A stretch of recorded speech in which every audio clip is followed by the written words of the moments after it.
வணக்கம். இன்றைய தினம் நமது சிந்தனை துறையில் இயல்பு என்ற தலைப்பில் ஒரு குட்டி கதை. அதாவது கடந்த 3 நாட்கள் முன்பு மழையும் புயலும் தன்னுடைய இயல்பை காட்டின. அதனால் மக்கள் பெரும் அவதிக்குள்ளானார்கள். நிறைய உயிர் சேதங்கள் ஏற்பட்டன. அது குறித்து ஒரு சிறிய குட்டி கதை. ஒரு அன்னமானது ஒரு தடாகத்தில் நீந்திக்கொண்டு சந்தோஷமாய் உழவை வந்தது. இதை பார்த்து ஒரு எலியானது, இந்த அண்ணன் எவ்வளோ அழகாக உலாவி வருது, நம்மளும் அதிகமாக போனோம், ஆனால் முடியாது, நம்ம நீச்சல் தெரியாது அப்படின்னு சொல்லிட்டு அந்த அன்னத்தையே கூட்டிக்கிட்டோம். அண்ணா நீ ரொம்ப அழகாக நீந்திட்டே வர, பார்க்குறது அழகாக இருக்குது, எனக்கு அந்த இன்பம் கிடைக்குன்னா நான் உங்கள் மேலே உட்காந்துக்கிட்டோமா, அப்படி சுற்றி வரலாமான்னு கேட்டது.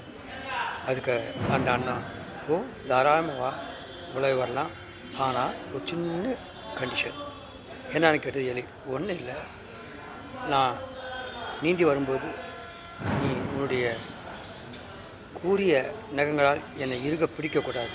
ஏன்னா நான் மிருதுவான உடம்பு உடைவேன், அந்த எலும்பு என்னை குத்திச்சா என்னால் பாதை தாழ முடியாது, இதுக்கு சம்மந்தம் நீ என் மேலே ஏறி வாங்கிச்சு. அவ்வளோதானே நான் வரேன்னு சொல்லிட்டு மேலே ஏறிக்கிச்சு.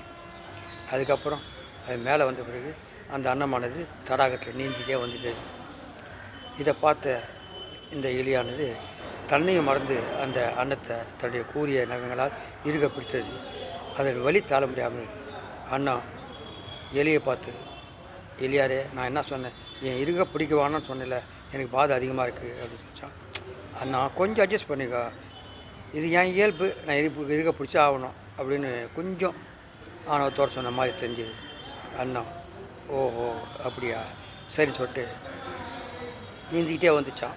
அதுக்கே ஒரு இயல்பில் அது திடீர்னு உள்ளே மூழ்கி சிறு தூரம் போய் வெளியே வந்தது. அதன் காரணமாக மூச்சு திணறிலே போட்டு எலி, அண்ணா என்ன நீ இப்படிலாம் பண்ணுற, நீ உள்ளே போகிற கொஞ்ச நாற்பத்தி வெளியே வர, என் மூச்சு திணறது, எனக்கு அப்படி ஆபத்து ஏற்படும் போது அப்படின்ச்சான். இது ஏன் இயல்பு, நான் என்ன பண்ண முடியும், நீ என்னை இறுக பிடிச்சினாக்கா எனக்கு வலிக்குது, நான் உள்ளே போனால் உனக்கு பாதிப்பு ஏற்படுது, நீ கொஞ்சம் என்னுடைய பாதிப்பு ஏற்படாத அளவுக்கு மெல்லமாக பிடிச்சா பரவாயில்ல அப்படின்னு வச்சான். அப்படியா சரி சரிட்டு தன்னை சுதாச்சிக்கிட்டு மெல்லமாக பிடிச்சி தான் கரையேறிச்சான். என்ன எலி மறுபடியும் வரையாச்சான். ஐயோ என் ஆளை விட்டால் போதும் அப்படின்ட்டு தன் இயல்போடு அது ஓடி போச்சு. எதுன்னு தெரியுதுன்னா எல்லோருக்கும் அந்த இயல்பு இருக்க தான் செய்யும், அது இடத்துக்கு ஏற்ற மாதிரி பயன்படுத்தணும். அப்படி வாழ்ந்தால் அந்த அன்னத்தை போல் சந்தோஷமாக வாழலாம். வாழ்வோமா? நன்றி, வணக்கம். நாகரத்தினம்.